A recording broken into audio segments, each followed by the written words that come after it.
So, Mr. Knight, tell me what you don't like about yourself.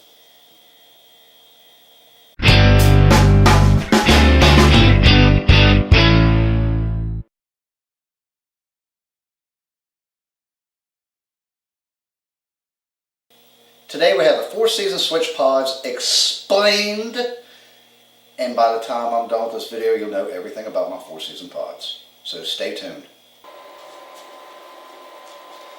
Okay guys, so here we have the 4-season switch pods, and the first thing I want to demonstrate on this is just like the 4-season dash and my other dashes, this does have built-in nighttime dimming, and I'll demonstrate that first and get that out of the way.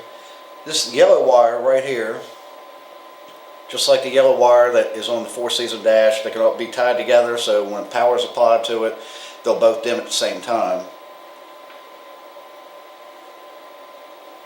And I know in all this light it looks like they're completely off, but we'll fix that here real quick and I'll give you an idea. So here we have the pods in complete darkness, and this gives you an idea of what it would be like if you were driving down the road at night with them lit up. And it really does make a huge difference. If you had these things fully lit, with the dash fully lit, I doubt you'd be able to drive at night. Now before I show you the buttons and legends and everything up close, let me just show you and explain. The cool thing about these 4-season switch pods is that they function exactly like they would have on the show. And by that I mean these things function as if they should have had Kit been a real live car. So when the left arrow is lit over here on this side, all the buttons down the center right here will function the left LED bank. And when the button is pushed between the arrows, it switches over to the right arrow, and now these buttons function the bank of LEDs on the right side. And the same thing with the right side pod. So at a glance, I'll just go through. They all do make the tone sounds.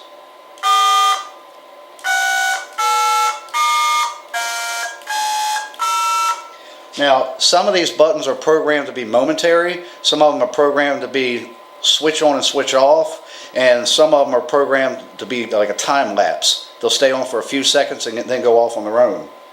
Now to do the left hand side on the right pod,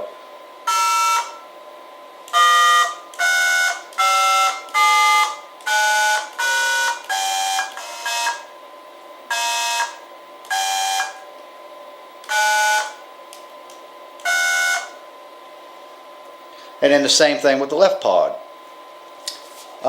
All of these LEDs that are on the pods do have corresponding outputs on the back of the board. And I'll show you that right here. All these white connectors on the back are corresponding outputs to the LEDs. Now notice there's two holes right here, and these allow the switch pods to be bolted to the main fiberglass dash. I know some people fiberglass their pods to the dash. I personally think that's a bad idea, simply for the fact that if anything ever happened to the switch pods and you had to send them back for repair, you would have to send back the whole dash or remove the electronics, in which case it's still a pain in the butt. This is going to be somewhat of a quick video because that's pretty much the lowdown on the pods. Again over here on this pod, all these LEDs light up when the right arrow is lit.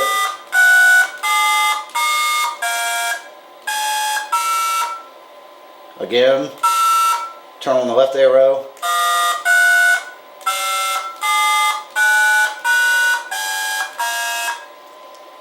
Now these pods are about to be installed in my customer's car from North Carolina, and I will use a few of these outputs, such as the bright. The bright will manage the brightness level of the dash and the pods when they're dimmed at night. I'll use the range button over here to activate the miles, trip, and range feature on the dash. And I'll use another button that activates the other mode on the dash that selects between your clock, outside air temperature, inside air temperature, and random number display. Now here's a close-up of the left pod. And again, it is really hard sometimes to film LEDs, so keep that in mind when you're watching this. Now I know this is really close, and I'm only getting half of my left pod in, at the top half at least, but I want you to be able to see the buttons that go down the center, and if you just look real hard, you can see them right down here. And I'll activate this again so you can see. Ski mode is actually a momentary switch. It'll cut off after a certain amount of time.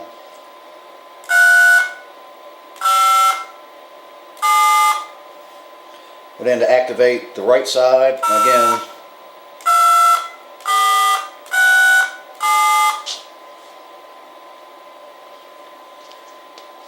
and the right pod does exactly the same thing as the left pod, so I'm not going to be redundant and film that now too.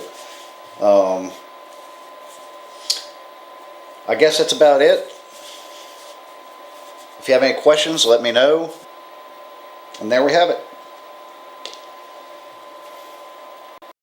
So there you have it, guys. The 4-season switch pods explained. And if you have any questions or comments, leave it in the comment section down below.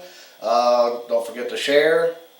If you like the video, hit the like button. I always appreciate that. And stay tuned. We got some good stuff coming up. See you next time.